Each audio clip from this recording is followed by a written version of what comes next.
Good morning everyone. আজ সকাল বেলায় বাড়ি থেকে বেরোনোর পরেই পেয়ে গেলাম একটা রোজ। কে দিয়েছে? স্কুলে এসে পেয়েছিলাম, একটা ছোট্ট কিউট ছাত্রী আমাকে রোজটা গিফট করেছে।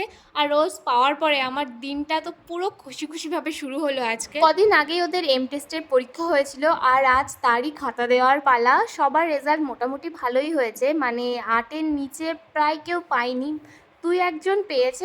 আর সবাই মোটামুটি 10 থেকে 8-এর মধ্যেই নাম্বারগুলো পেয়েছে। সো আমি তো ভীষণ হ্যাপি ওদের রেজাল্ট দেখে। যাদেরকে নিয়ে আমার ভীষণ ভয় ছিল তারা দেখে খুবই ভালো নাম্বার পেয়ে গেছে, মানে 9, 9.5 পেয়ে গেছে, আবার কেউ তো 10ও পেয়েছে। আমি ভীষণ সারপ্রাইজড হয়ে গেছিলাম ওদের নাম্বারগুলো দেখে, পাশাপাশি খুব খুশিও হয়েছে। এরা হচ্ছে অনেক ছোট ক্লাসের বাচ্চা, এরা নিজেদের রোল নাম্বার মনে রাখতে পারে না, তাই জন্য নাম ডেকে ডেকে খুঁজে খুঁজে ধরে ধরে ওদেরকে খাতাগুলো আমার দিতে হচ্ছিলো। আর বাচ্চা তো রোল ওয়াইজ তো কেউ বসে না, সো ভীষণই প্রবলেম হচ্ছিল খাতাগুলো দিতে। বাট ইটস ওকে, এটুকু তো ওদের জন্য আমরা করতেই পারি। বাচ্চে মনকে সচ্চে, এই কথাটা যে কতটা সত্যি স্কুলে আসার পরে মানে আমি পুরো হাড়ে হাড়ে বুঝতে পারছি।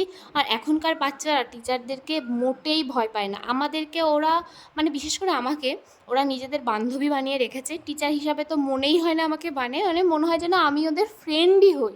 সব রকম কথা, সব কিছু আমাকে বলবে, সব কিছুতে আমাকে ওদের জানানো চাই। আর জানি না, এই জন্যই হয়তো এই অল্প কয়েকদিনে ওদের সাথে আমি অনেকটা মায়ায় জড়িয়ে পড়েছি। আর এই দেখো, এদের দুষ্টুমি মোটে শেষ হয় না।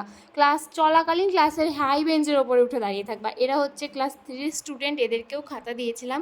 এইভাবেই কাটলো আজকের দিনটা। টাটা।